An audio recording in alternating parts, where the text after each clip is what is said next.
తెలంగాణ రాష్ట్ర ప్రజలకు BRS party చేసిన మోసాన్ని కాంగ్రెస్ పార్టీ కొనసాగిస్తుందని ఆదిలాబాద్ ఎమ్మెల్యే పాయల్ శంకర్ అన్నారు. ఆదిలాబాద్ జిల్లా కేంద్రంలో ఏర్పాటు చేసిన జిల్లా కార్యవర్గ సమావేశంలో ఆయన పాల్గొని మాట్లాడారు. కాంగ్రెస్ పార్టీ ఇచ్చిన హామీలు రైతు భరోసా, రుణమాఫీ, ఉచిత విద్యుత్, మహాలక్ష్మి పథకం, కౌలు రైతుకు 12,000, ఇందిరమ్మ ఇల్లు, వ్యవసాయ కూలికి 12,000 లాంటి వాటిని అమలు చేయడంలో కాంగ్రెస్ పార్టీ పూర్తిగా విఫలమయ్యిందని పేర్కొన్నారు. గత బీఆర్ఎస్ మాటలు చెప్పి కాలం వేలదీసినట్టే ఈ కాంగ్రెస్ ప్రభుత్వం అనుసరిస్తుందని పేర్కొన్నారు. ప్రతి బీజేపీ కార్యకర్త ప్రజా సమస్యల కోసం పనిచేయాలని, రాబోయే 5 ఏళ్లలో బీజేపీ అధికారంలో ఉంటుందని ఆశాభావం వ్యక్తం చేశారు. ఎంపీ, ఎమ్మెల్యే ఎన్నికల్లో కష్టపడి పనిచేసిన ప్రతి కార్యకర్తకు ధన్యవాదాలు తెలిపారు.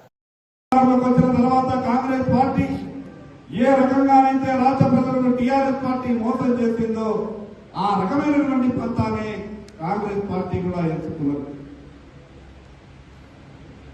ఈ రాష్ట్రంలో ఉన్నటువంటి అనేకమైనటువంటి ప్రజలు కొత్తగా వచ్చినటువంటి కాంగ్రెస్ పార్టీ ప్రభుత్వం మేము పెట్టుకున్నటువంటి ఆశలన్నీ కూడా తీరుస్తుందేమో, ఎన్నికల సమయంలో ఇచ్చినటువంటి మాటలన్నింటినీ కూడా అమలు చేస్తుందేమో, హామీలన్నీ కూడా ప్రభుత్వం వచ్చింది కాబట్టి అమలు పరుస్తుందేమని అనేకమైనటువంటి కోరికలతో రాష్ట్ర ప్రజలు ఈ కాంగ్రెస్ ప్రభుత్వం మీద నమ్మకం పెట్టుకున్నారు. కానీ ఏ మాటలైతే కాంగ్రెస్ పార్టీ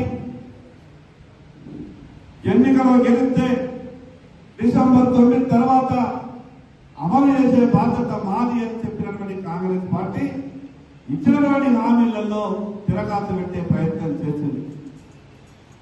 ప్రధానంగా రైతులందరికీ 2 లక్షల రూపాయల రుణం ఏకకాలంలో మాఫీ చేస్తామని చెప్పింది.